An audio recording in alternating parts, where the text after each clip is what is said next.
This is A View from the Bunker. Now, here's Derek Gilbert. The worst crisis and danger facing our children today. That's our topic this week, straight ahead on A View from the Bunker. You have blessed us with your support during our first year in ministry. You literally make it possible for us to do what we do. And so as we prepare to head into a new year, we want to return the blessing to you. Through January, we've prepared a number of special offers at the Gilbert House store, and we're featuring the Red Wing Saga, Sharon's wonderful series of supernatural thrillers that teaches spiritual warfare through masterful storytelling with fascinating historical mysteries as the backdrop. Now, all 8 novels in the Red Wing Saga, a $160 value, can be yours for just $110, a savings of $50. You'll also find the Derek Gilbert Collection, all 5 of my nonfiction books, a $100 value for just $70. Those are just 2 of the special offers available through January at our online store. You'll find it at gilberthouse.org/store. And as always, we thank you for your prayers and your support. Sextortion. Worse than fentanyl.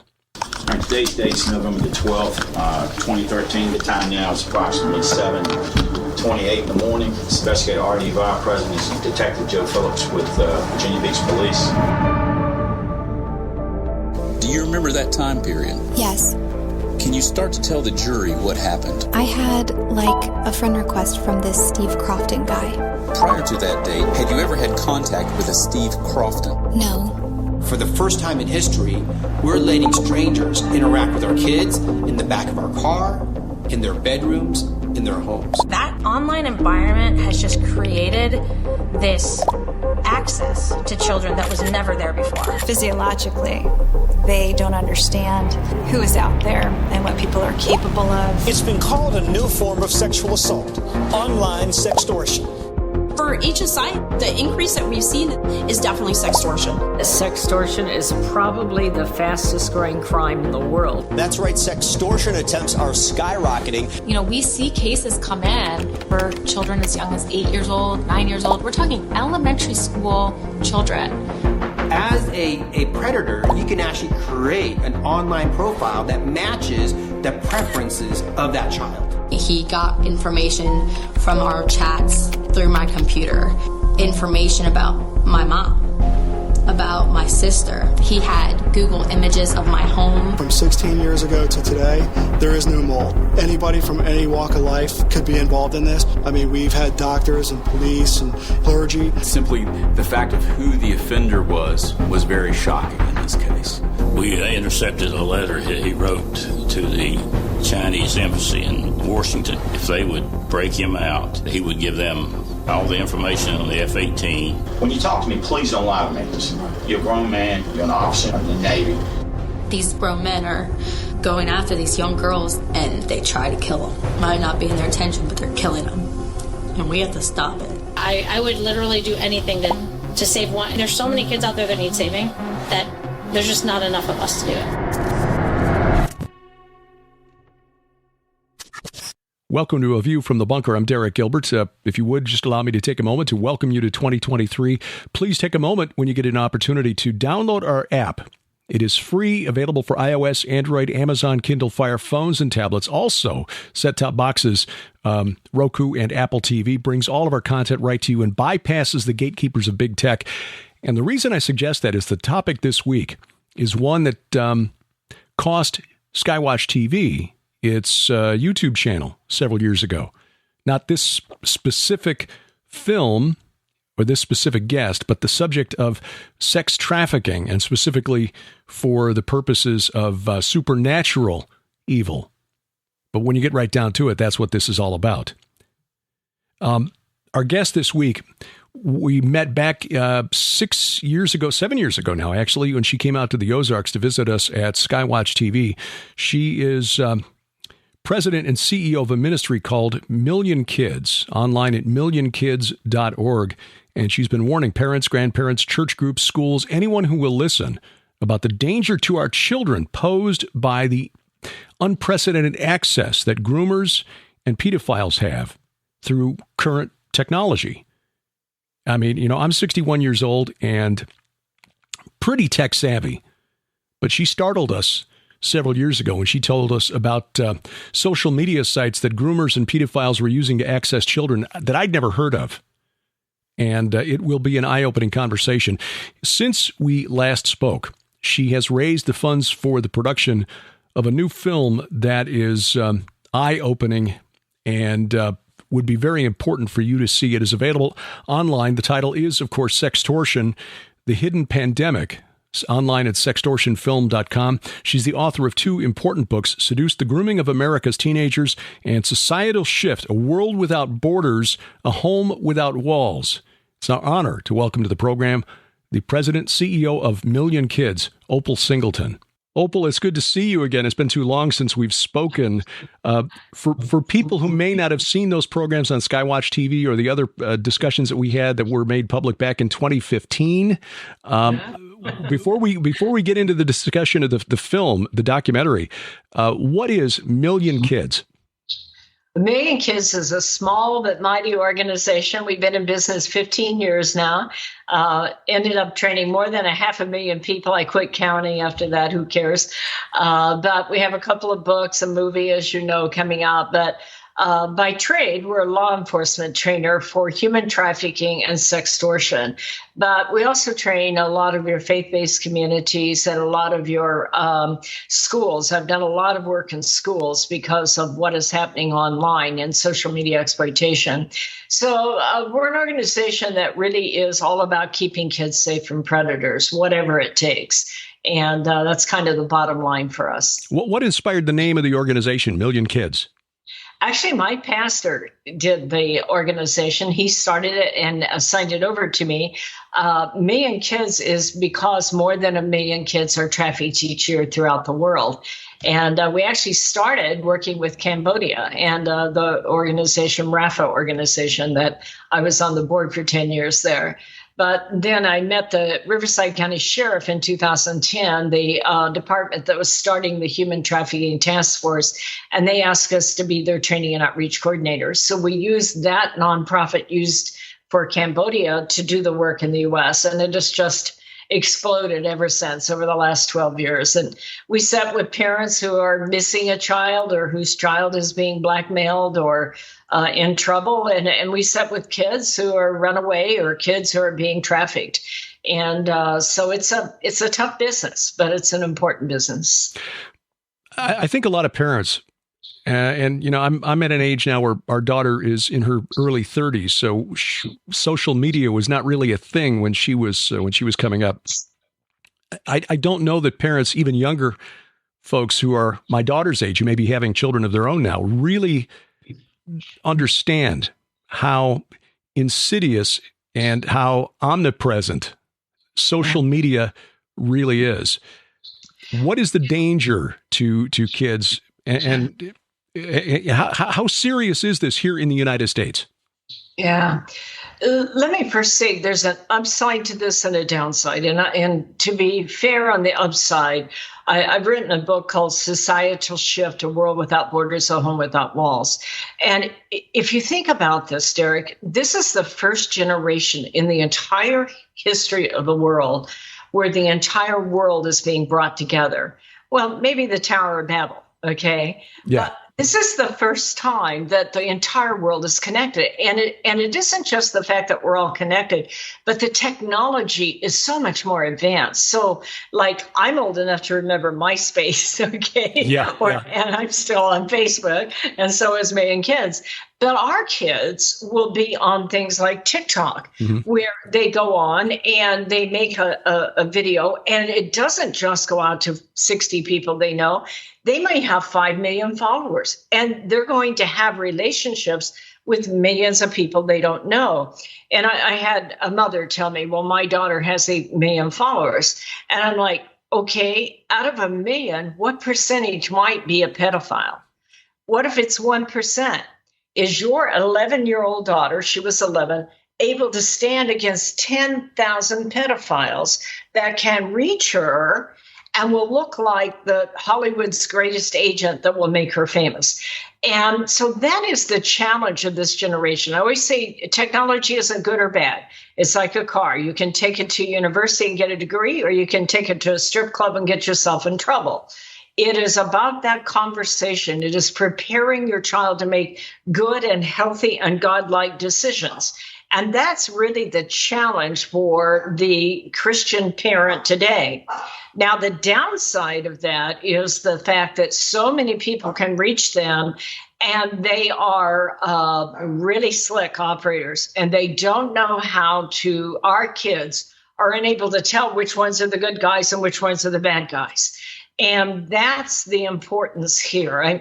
I share with kids, you can raise funds for a well in Kenya, and you can live stream over and talk to those kids in Kenya as they dig your well, and use technology for the glory of God.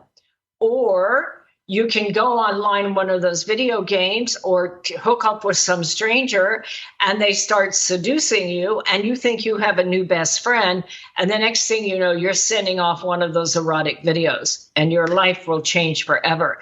And that's really the danger of what is happening. To share with you how big this is, last year, National Center for Missing and Exploited Children took 29.3 million reports of potential online child exploitation. That is 80,000 a day, Derek. 80,000 reports a day. This is bigger than fentanyl. It's bigger than all the other stuff out there. And it's getting more and more sophisticated. In the beginning, it was like individual pedophiles. And we'll talk about my film in a minute, but that film covers that. But then the pedophiles got together and formed rings, and they had thousands of victims that are kids that think they're in a relationship. They send that photo, and the blackmail begins. In those cases, they usually want more photos, or else they're going to destroy you. So the kid really gets compromised. My apologies here. Anyway, the kid really gets compromised, okay? And recently, the FBI and Homeland Security have announced that these third world countries are using their very poor kids and setting them up in telemarketing centers and seducing our kids. And they're focused on males. Usually it's girls. They want the sex photo and like that. This one, they're focusing on males. And it looks like a 14-year-old girl who's hot. And they get tricked in to either they're using live streaming and they forget that goes both ways, or they'll send a photo and they start demanding money, and they are absolutely ruthless. And we're seeing young people take their lives. Suicide rates are rising. That's why FBI and Homeland Security just did this announcement, because in that case, it's a lot of young males. So. This is startling, because I think most parents who have even heard the term sextortion would assume that it targets young women. But this is, as you say, this is not only going after young men, it's being organized to the point where you've got phone banks of kids in third world countries now who are being paid to try to lure young men into this kind of scandal. Yeah, they said NCMEC, National Center for Missing and Exploited Children, last month said that 76% of the blackmail calls or the blackmail cases are involving money, and they're just really ruthless. I'll take you back to my film a minute, and then we can kind of progress on that. But as I watched this starting to happen, like 2016, when you and I were first getting acquainted, and then it's progressed over, I wanted to make a movie, because I've always thought we're putting our kids on the World Wide Web without defining what that is and where naked photos go when you hit send. And I've always thought, if I could show kids that their photo, if you're talking to the wrong guy, a pedophile, and he's part of a large-scale child pornography ring, your photo could go to 1 million people just like that. This began, I'll kind of give you the evolution of this. As kids got on, they would have an individual pedophile, and he would keep their photo. He might blackmail them with it. And sextortion means sex and extortion together, blackmail. And so that they would, be violated by an individual. But pretty soon, especially during COVID, pedophiles were alone also at home with a lot of time on their hands. And pedophiles, if it's a world without borders for our kids, it's a world without borders for pedophiles and gangs and cartels. And they would find each other and they would go in the dark web and they would join large-scale child pornography rings. So what happened is initially pedophiles would be by themselves and they would just have their own pleasure of violating a child. But then they began to find each other online. And they would join a dark web account, and these became very large. 2 years ago, the FBI found the Welcome to Video child pornography ring. It had 1 million paid subscribers using Bitcoin. They were paying, it was generating over $400 million a year. I mean, this is huge business. And our kids would get sucked into this. They'd think it's some 15-year-old guy. They'd send that photo, and then they would just glob onto this poor kid, demand more photos. And it was about getting the photo, more photos, because they are being bought, sold, and traded in these child pornography rings. In fact, as the law enforcement began to penetrate those rings, they became a lot more demanding on you proving that you're not a cop when you belong to that particular ring. So they actually put in requirements that you had to come up with a new photo of you and a violated child every week. Oh. So think about this, Derek. If you have 1 million people in a child pornography ring that's having to come up with a new photo every week, it's escalating like crazy to blackmail our kids. Because normally, I don't think pedophiles would literally do that every week. But now they do to be able to prove they're not a cop. So as this progressed, what you would find is these kids would send a photo, and then suddenly you'd have thousands of people who want more photos. So I said, if I can convince my teenagers where that photo goes and that it can go to 1 million people just like that, they'll stop doing it. So I did this as my husband was passing away. It was the hardest thing I ever did, quite frankly. And I raised the money for a film, along with Giving University came in on with us.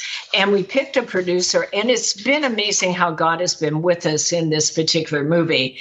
The producer, I didn't go to Hollywood because of COVID and the Screen Actors Guild. The producer was from Virginia. And in this particular case, he met his Sunday school teacher was a judge on a big case, the Daniel Harris case. And he said he gave them all 50,000 pages of documentation to create this movie. And at that point, we got introduced to Homeland Security, who handled that case. And they allowed this movie to be made inside of Homeland Security. And I could never have arranged this. It's all a gift from God. Anyway, as that developed, National Center for Missing Exploited Children joined in. And the reason that's so important is my dream in making this movie was to get it in every school in America. But I'm like this big as an organization. How am I going to do that? But I stayed true, and I raised the money, and we have this movie, and it came out. And NCMEC told me, National Center for Missing Exploited Children, told us we don't have a fall product for school. So if you'll raise more money and help us cut this into segments, we will put it in school under our federal contracts, which already exist. Wow. All across America. I'm like, holy cow, God, I don't believe this. Anyway, so it's been quite a journey. Anyway, the movie came out. It was actually in the Santa Barbara Film Festival, but we didn't win. And just last week, we were told that it is in the running for an Oscar. And I don't even let myself go there. But it is available, and every parent and every teenager ought to see this before they get a cell phone. They really, really should. And if they have a cell phone, sit down and share it together with your family. The film is called Sextortion, The Hidden Pandemic. And because it came out, it exploded during the normal pandemic. And you can go to sextortionfilm.com, sextortionfilm.com. You can see the trailer. I think you're going to put the trailer on. And it'll also tell you all the places. I know it's Amazon, iTunes, Apple, Vimeo. There's a bunch of them that you can get it at. And I want every parent in America to see this one, especially the parent. This, you say, exploded during the pandemic. It became worse because kids were stuck at home and often without parental supervision. Right. And with the 24/7 access to the internet that we now have through cell phones, I think we discussed this back in 2016 when when you came out here to the Ozarks, that used to be that dad controlled access to, when I was a kid. You know, we had 3 network channels plus PBS growing up in Chicago. And when that was gone, that was it. You know, I'd get my little AM radio so I could listen to the Cubs games when they played out on the West Coast at night. But that was about it as far as access to the world. But now every kid over the age of 5, it seems, has a 24-hour-a-day connection to the internet. And I like the way you put it back then. Kids are drawn into these relationships because once they hit 13, 14 years old, they've got the hormones of an adult, but the frontal lobes of their brains have not yet developed. That's the sad part. But, you know, that is also, I say it's the most interesting time in all of history to be, because of technology. But it's also an interesting time to be a parent, because it's one of those times when your child knows more than you do.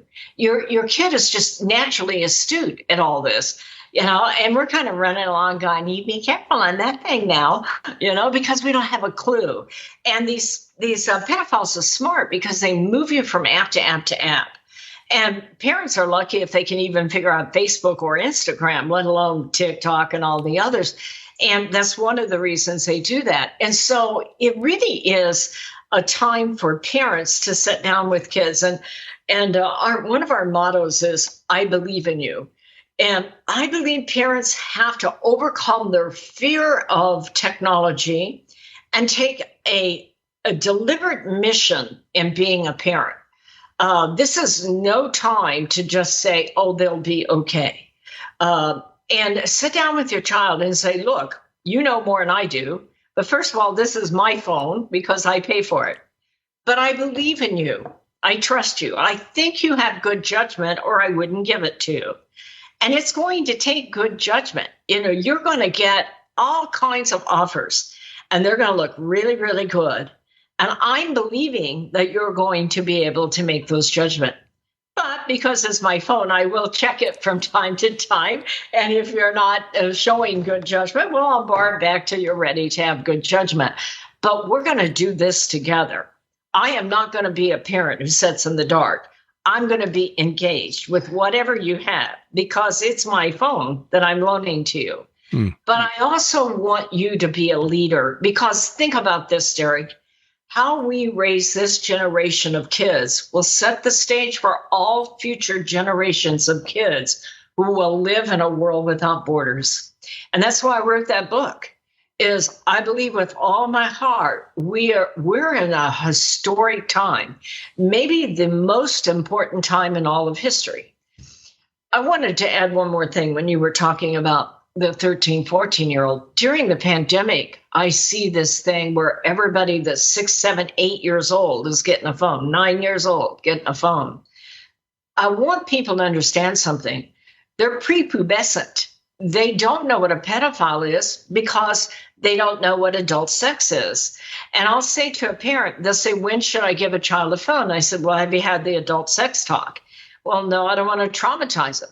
If they are too young for an adult sex talk, they are too young for a phone because I kid. I'm just kidding. But I'm saying if you're going to do that, take your little kid down to the strip club and leave them off for 10 minutes and see how they hold up.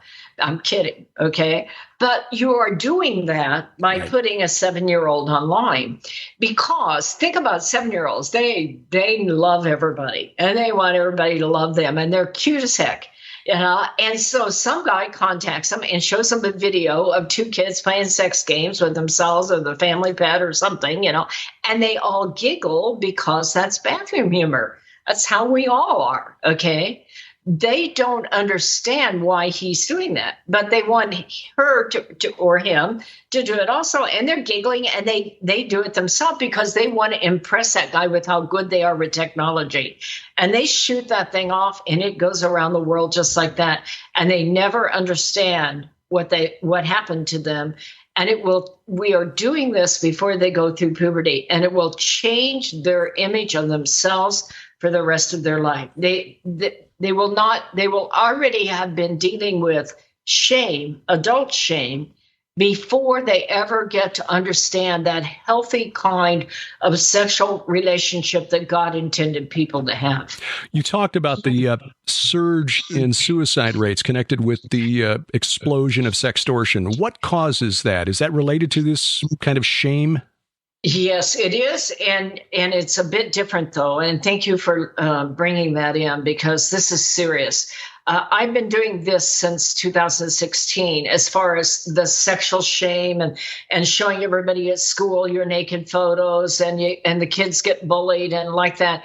And occasionally one of them will commit suicide or drug overdose or something. And I share with parents what to look for in that case.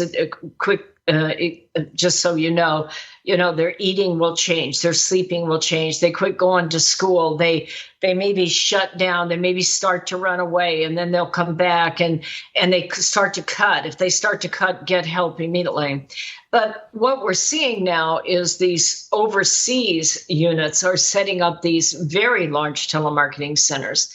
And they use their kids to trick our kids, and it's all about money. They have whiteboards, they have quotas, and guess what? Our kids have Bitcoin because they play video games, and so they'll often get them to pay in Bitcoin, and they keep track. And they're kids over there, so they're sharp. They know how to talk to other kids, and they know how to use technology.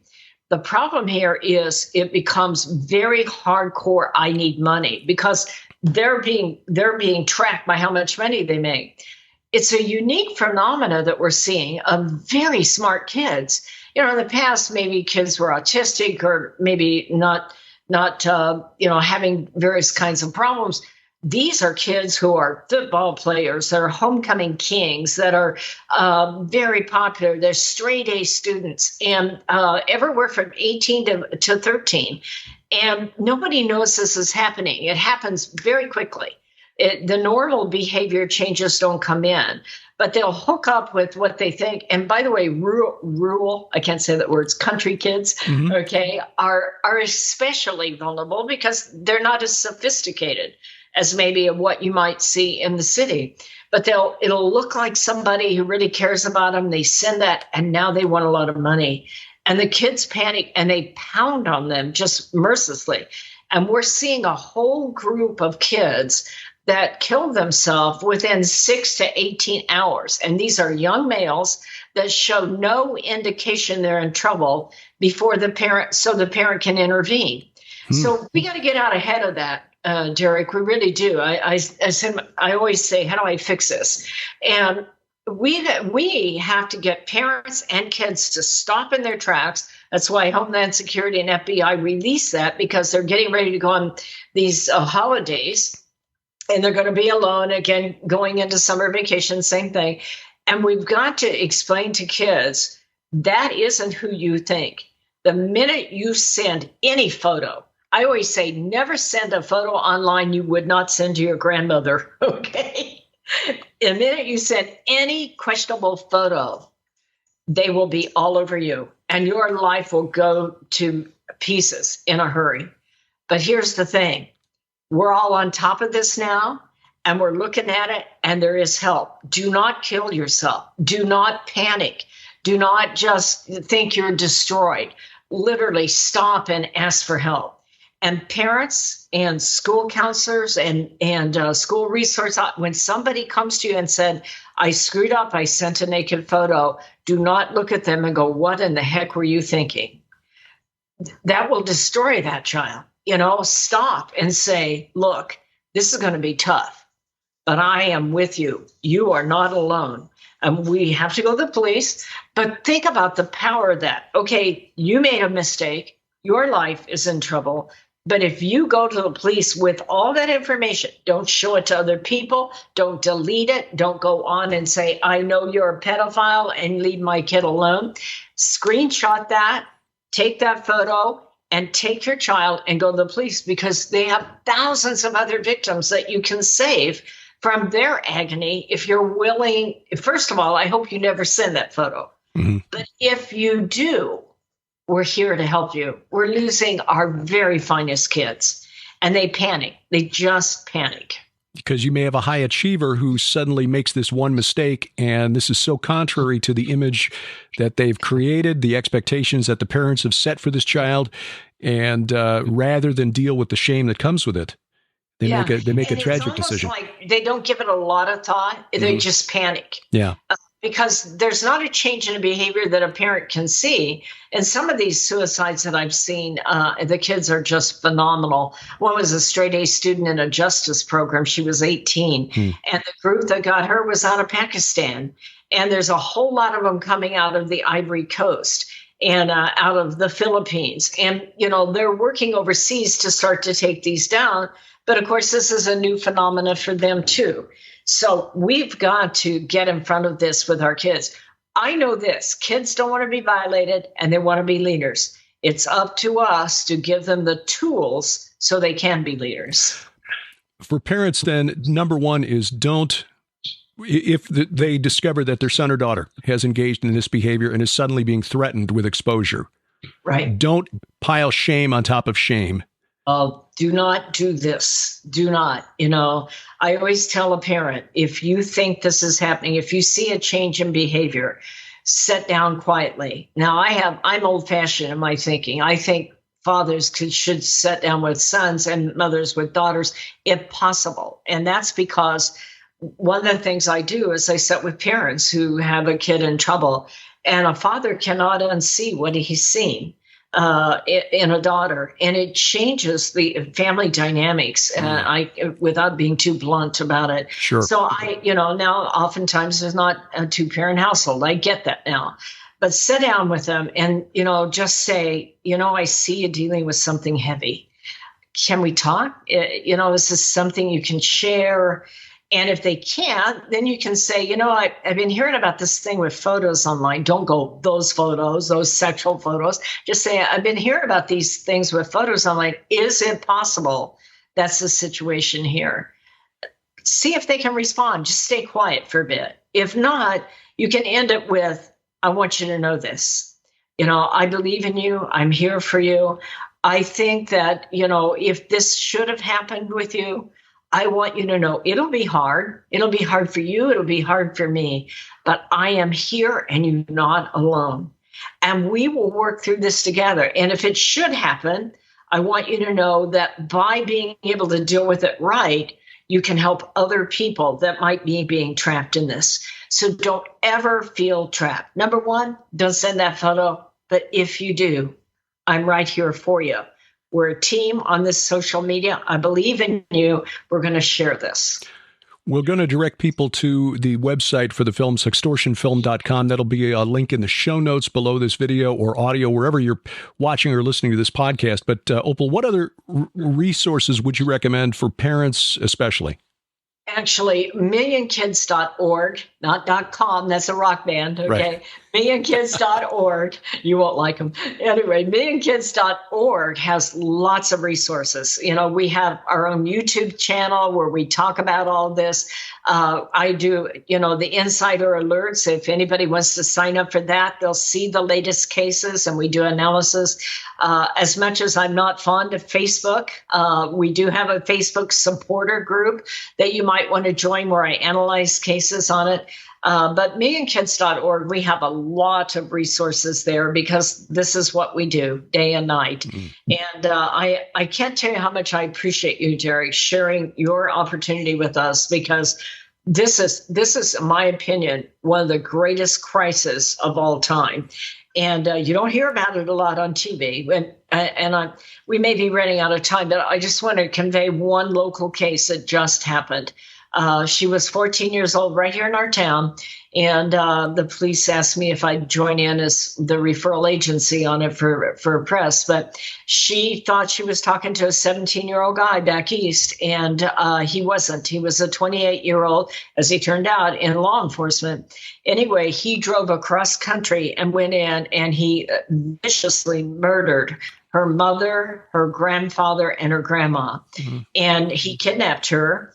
And fortunately, a neighbor had gotten a license plate. They tracked him out the desert. He took her 3 hours away. They got him by helicopter. He ended up taking his own life as SWAT showed up. And we don't, but that young girl's life has changed forever. And it all started by a nude photo to somebody she thought was 17. This is serious business, and we have to take it seriously. The good news is I know a multitude of young people who use technology for the glory of God and use it in ways to help others. And that's what we need to do. Amen to that. This is something churches as a body need to take up and address with not just the youth group, but the parents whose kids are in the youth groups. And the counseling services for them, because, this involves sexual shame that will form who you are for the rest of your life. Right. And it changes the family dynamics. The faith-based community, I tell you, should be all over this. There is such a need for them to come forward and take this on as this is forever. Technology is never going to get simpler than it is today. And I believe this is the greatest mission we could ever be called to at this time, as the entire world is connected by internet. And while I'm at it, overseas missionaries need to be trained too. They seem to be the least technical. We got to get them into the 22nd century, 20th century, or wherever we're at. We got to get them up to date, okay? Because they're seeing it too. Yeah, amen. The enemy targets the family unit because, as a wise pastor once said at a men's conference I attended years ago, the family is the smallest battle formation in this spiritual war. And when we're divided on the battlefield, the enemy has divided so that it can conquer. And that's exactly what is going on through sextortion and other practices, using the internet as a 24-hour access pipeline to our children and our grandchildren. Opal Singleton is the author of Seduce the Grooming of America's Teenagers and Societal Shift, A World Without Borders, A Home Without Walls, and also the one who raised the funds for the important new documentary Sextortion, The Hidden Pandemic. You'll find her online, millionkids.org. Opal, thank you for taking some of your time out to share with us today. Appreciate you so much. Check the show notes wherever you're watching or listening to this podcast. If it's at YouTube, youtube.com/Gilbert House. Please subscribe, share that link around.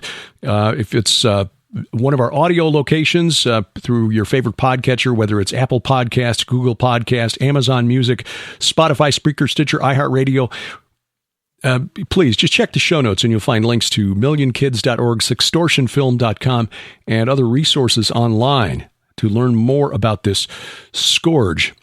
And really, this is what this is. It's the enemy's attempt to destroy the family, because the family unit, if we stick together and protect one another, which is, as parents and grandparents, our job, biblically speaking, especially for us as fathers. This was a subject that we discussed with Vicki Joy Anderson, the author of They Only Come Out at Night, just a couple of months ago.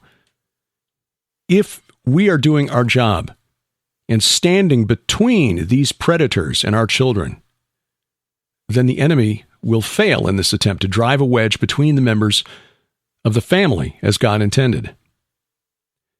As I mentioned to Opal, just thinking years ago about my dad, who I'm about 4 inches taller than he was, maybe a little more than that even. And yet in my mind's eye, I'm still looking up to my father, who went home to be with the Lord back in 2005. No one got into our house or contacted my sister and me when we were young without Dad's permission. But now, thanks to cell phones, tablets, internet-connected devices, our kids have strangers in their bedrooms all night long. millionkids.org. Please follow us online and give us a like if you are listening at some place that allows you to so do, or perhaps leave us a review. Helps with the algorithms as they search us out. We've got plenty of things on the books for this year. Of course, our Israel tour coming up in just a couple of months. Maybe a few slots left. I'm recording this some weeks in advance, so I don't know where we stand. As of this recording, which is just before Christmas, we had only 15 slots left on the tour, but we do have dates for a 2024 tour that we will be revealing shortly. We've also got perhaps the tour in October of Turkey. We'll be talking about that as we get closer to those dates. We're just kind of keeping an eye on the political situation in Eastern Europe because a lot of this stuff is going on around the Black Sea, and Turkey also borders on the Black Sea. So we want to be sure that everything is safe as well as edifying. Skywatch TV's virtual conference continues yet for another month. You can still sign up to the Defender Conference, Exposing the Darkness, through February 4th. 90 days access to all of those. Of course, my presentation, Exposing the Valley of the Shadow of Death. It's a literal place, not just a metaphor. That is one of the 24 presentations, 24 presentations, plus 6 feature-length documentary films from Skywatch Films as an added bonus. Find out more online at defenderconference.com. A View from the Bunker is a production of Gilbert House Ministries and released under Creative Commons Attribution Non-Commercial No Derivatives 4.0 International License. Follow us online, VFTB.net, all of our various social media sites. And until next time, remember, please, we wrestle not against flesh and blood. I'm Derek Gilbert, and this is A View from the Bunker.